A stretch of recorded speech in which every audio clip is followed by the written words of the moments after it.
Last year, we launched our AI and payments series with a conversation around generative AI and its practical role in payments and receivables. And that included launching Genie, our AI help desk assistant. And that really helped lay the foundation for our broader AI story here at CheckAlt. Now, today, fast forward a year, we're looking at what's come next. And that is the shift from generative AI to agentic AI, or as I like to think of it, from answering questions to helping actually move work forward. I'm joined today with Satish Thopte, our Chief Technology Officer here at CheckAlt. Satish, welcome back. Thank you, Teresa. Thanks for having me. Glad to be Abs- back.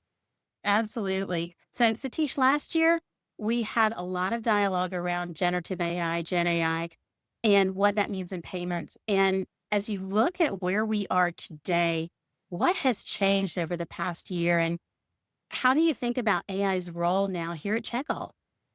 I would say 2024, late 2024, when we started our journey on Gen AI, it was more of an understanding how Gen AI works.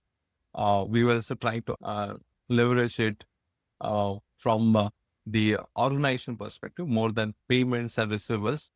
Now, when we talk about the agentic AI is more of think about is that when you ask questions and you need something, it doesn't basically just get the answers for you, but depending on the way we basically do perform our manual activities, AI is doing it for you.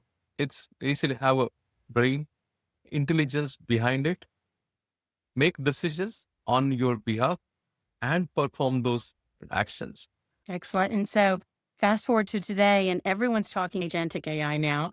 And so we've shifted our focus here over the past few months of how do we enable with agentic AI. And again, it's like I mentioned earlier on too, it's moving from just answering your questions, helping you find things to now maybe doing the work for you or helping you execute some of that work. So when we think about agentic AI in that regard, how do you define it? How do you define agentic AI? Agentic AI, it's more of someone doing things for you. I have support team, I have implementations team, other teams. So they do have their own way of doing things for our customers. But what if basically all those tasks are actually automated intelligently? So not just basically creating a bot or automating it, but how do we basically use the natural language? Use the natural language to give those instructions, and from those instructions, the agentic AI, which will basically act autonomously to complete the goals. So, as I said earlier, not just basically answering questions, but taking actions on our behalf, making those decisions, walking through the multi steps what we have with a minimal human involvement.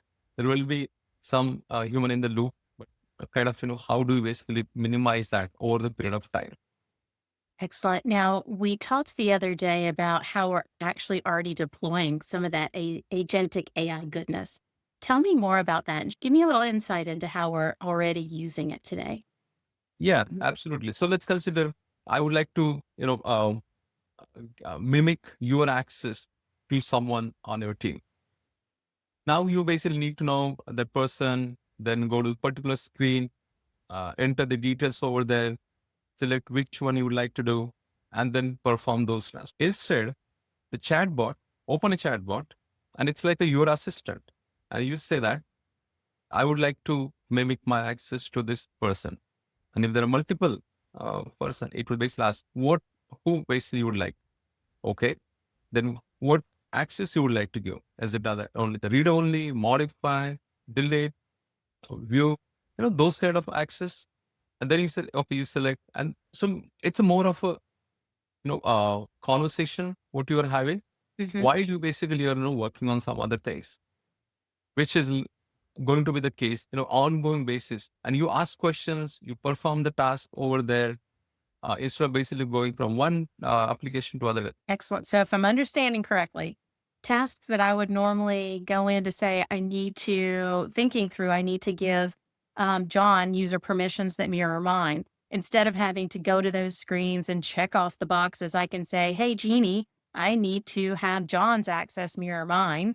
And in the background, it's happening because we've given it intelligence and guided decisions so it can perform those actions for us. Am I following you? Absolutely. And just look at that. In this process, you eliminated the need for creating a ticket, Mm-hmm. assigning it to a support team working on it, putting those details, getting the work done, updating the ticket, and passing that information back to you. So that's just one example. Where do you see this going? Where, you mentioned a large roadmap, but where do you see this going next? What's our most immediate next? Solving the real life problems. We do not want to basically solve something which is not a problem just because it's the model can do.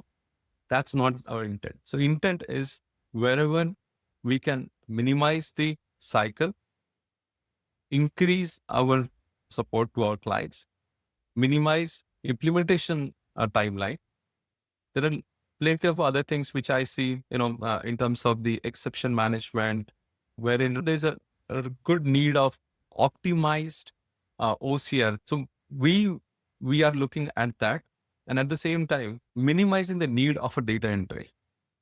Having less errors means quicker time to completion.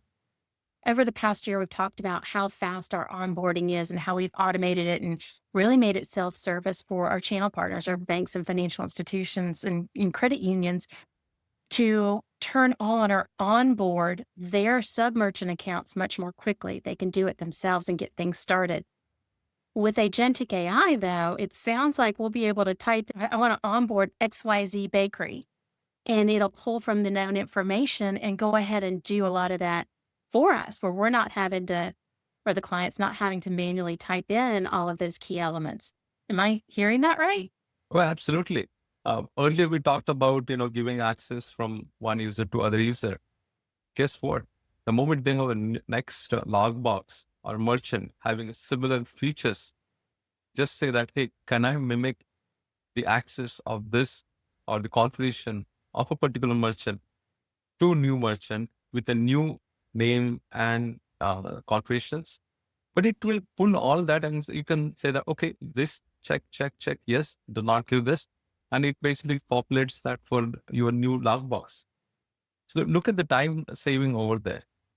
Satish, thank you again. Now, today was really about setting the stage for where this conversation's going next, from generative to agentic AI, or as I've mentioned, from AI that just answers questions, which is helpful, to AI that's actually moving work for you and doing work for you.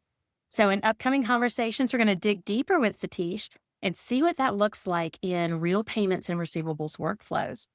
In the meantime, for more information, do visit us on CheckAlt.com or follow us on LinkedIn. You can find all the information that we've talked about in AI and payments and receivables. And we look forward to talking with you again very soon. Thank you again for joining us.